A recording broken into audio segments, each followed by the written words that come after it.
And welcome back, YouTube. Thank you for tuning in. As always, I appreciate that. And today I'm going to talk about Vaporum. Vaporum is a grid-based RPG dungeon crawler. The developer actually was so kind to give me a Steam key, play the game in advance, and we'll do this review. Now, the grid-based dungeon crawler is a genre that was very popular way back in the early 90s, right before the first-person shooters sort of broke into the market, and it kind of had a revival with the Legend of Grimrock games, and those games are quite good. Now, these grid-based RPG games are somewhat of an acquired taste in a way that not all gamers will immediately appreciate the gameplay systems that are at work here, especially people who didn't grow up, like me, on games like Dungeon Master and Eye of the Beholder, these old grid-based dungeon crawlers. Now, for instance, there is, in these grid-based RPGs, there's a limited movement system. You can only move one step at a time, forwards, backwards, left and right. Combat is real-time with a little cooldown period for every shot or swing that you do or take.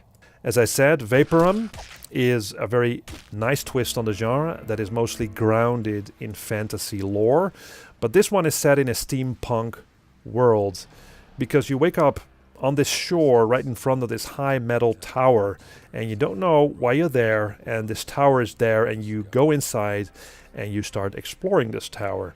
And the story is quite interesting, actually, is told through dialogue from the main character who's lost his memory, and he sort of starts remembering things as he goes through the levels. And different notes that are scattered around the levels as well, and some very professionally well-voiced audio logs also scattered around the levels.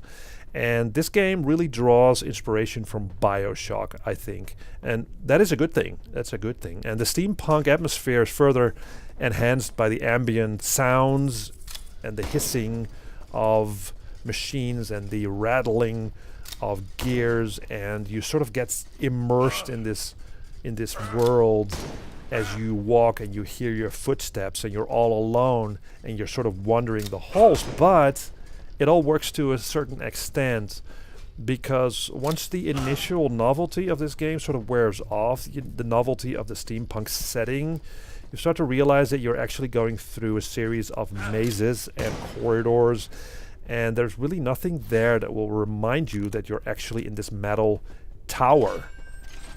And things are not helped by the fact that the corridors start to look quite the same after a while, with each maze having a specific look, but there's very little variety in wall textures and decorations. So there's very little color variations, and it's all very dimly lit, and you tend to get lost just wandering the halls of the levels, and without the map you're really taking more time going through the levels than is necessary. Now, early on in this game, you pick one of 3 exosuits. There's a trauma rig, a heavy rig, and a combat rig, and each of these rigs give you a little bonus once you start the game. There isn't a huge difference between these suits that you can pick, but it's still nice that you have an option to pick one, and but the gameplay doesn't really change because of that. Now, as you walk the corridors, you search for keys, you pull handles, you open doors, and it all feels a bit, well, really old school, like the old grid-based dungeon crawlers, actually. There are also quite a good number of puzzles that are quite clever. I really like most of the puzzles. There's only one that just felt stupid. That's the one where you have to collect books, a whole bunch of books, and you're never told in the game that you need to do that. And once you figured it out, you need all these books, they will clutter your already quite small inventory, forcing you to get rid of all the weapons and items that you already gathered throughout the game. So let's talk about weapons then. Okay, well, there are a whole bunch of weapons. There are swords, there are guns, there are rifles, there are mazes. And as a player, you don't really notice a lot of difference between a gun and a slightly better gun. It might do a little more damage, but there's no indicator that you actually have a new gun, or you don't see it on the screen. and you're pretty much hearing the same shot effect, the same sound effect of a new gun. So it doesn't feel like you're actually having a new gun in your disposal. Now, one of the reasons why first-person shooters became so popular, apart from the real-time movement, you actually saw your weapon. There was actually feedback to the weapon, and in these grid-based games, you don't really get that sense that you're actually shooting, you're actually hitting something.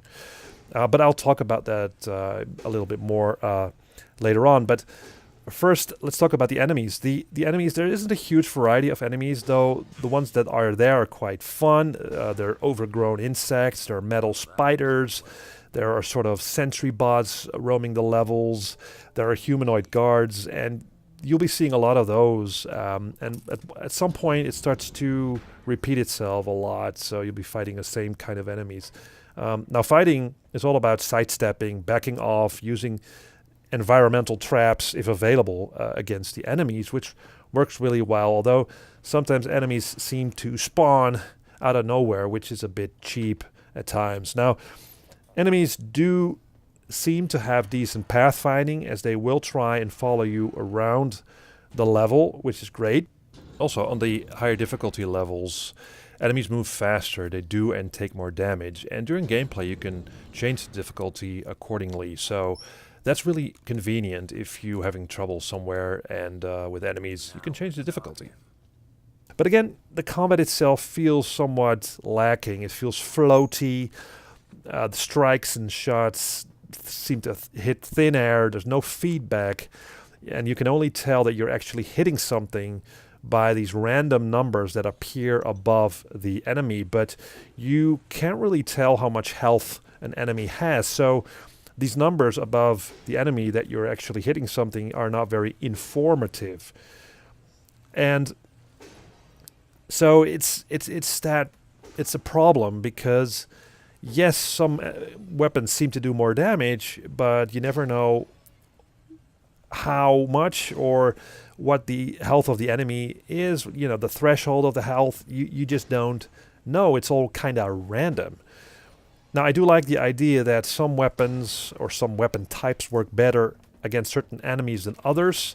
So, like for instance, mazes work better against robotic enemies, while swords work better against organic enemies. So, yes, you will be switching a lot of these weapons during combat, but it kind of falls flat because of the random nature, as I said, of the damage done on enemies. So, the thing is that in order for a tactical combat system to work, the player has to be able to figure out the likely results of his or her potential actions in that combat. Unfortunately, this game and the old ones just don't let you know anything about the enemies, and the combat, because of that, is so random. And I guess it has something to do with the Dungeons and Dragons rule set or something like that. But this had to be fixed years ago, in my opinion, because it feels so old. It could have been a lot better, I think. It's just kind of random. Sometimes you'll miss and you don't know why you're missing. So the combat is really, really random. Now, as you level up, you can spend circuit points on the exosuit, which is really cool because you can further enhance certain abilities, which is really nice touch. So you can deal more damage. You'll be better at one-handed weapons. You'll be better at dual wielding weapons like two maces or two swords or two pistols like that. And what is a steampunk game without gadgets that will give you a little edge in combat? For instance, a sort of flamethrower, which is good against insects, or an electric discharger, which works really great against mechanical enemies, or a protective force field for a limited time. All these gadgets are fun to use as you fight enemies. This is all very nice, but one thing is missing in this game, and it's a party system, because many of these games from the past were more or less party-based. You got to team up with other NPCs, they join your cause. In this game, no. You will be wandering the halls alone in this game. There's no NPCs to talk to or to join your party, which is a bit of a missed opportunity, because I always thought it was really fun in these old grid-based dungeon crawlers to mix up your party with different sorts of characters, one to heal, one for as a tank, one for long range, one for short range, like that. And I really enjoy that. It's not here, and it's sort of a missed opportunity, I think, in storytelling as well as in gameplay, because these NPCs could have told you a little bit more about what is going on, or, you know, join your cause or something like that. But, you know, in conclusion, the game has a lot going for it. It has an imaginative setting, an intriguing plot that really kept me going, at least, though the gameplay loop becomes somewhat repetitive after a while, and this game doesn't really fix the problems of the old grid-based games, like the floaty combat, the lack of feedback, the boring hulls, and the party system is sorely missing, as I said. But maybe this game didn't set out to fix those problems, but it just wanted to be an addition to the genre, and as such, I think it is a really nice, sympathetic game. And there's even some replay value, as you can try different rigs and choose a different upgrade path of the rig, which is really nice. I think in total you'll probably be spending 10, 15, 20 hours on this game, and you will, I think, pay around $20 when it comes out around the 27th of September. To be really honest, I think that's a little steep. I think price tag of $10, $15 is a little fairer.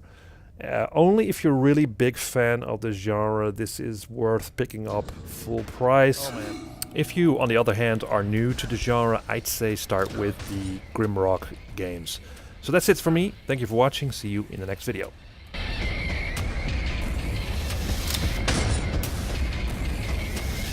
Oh!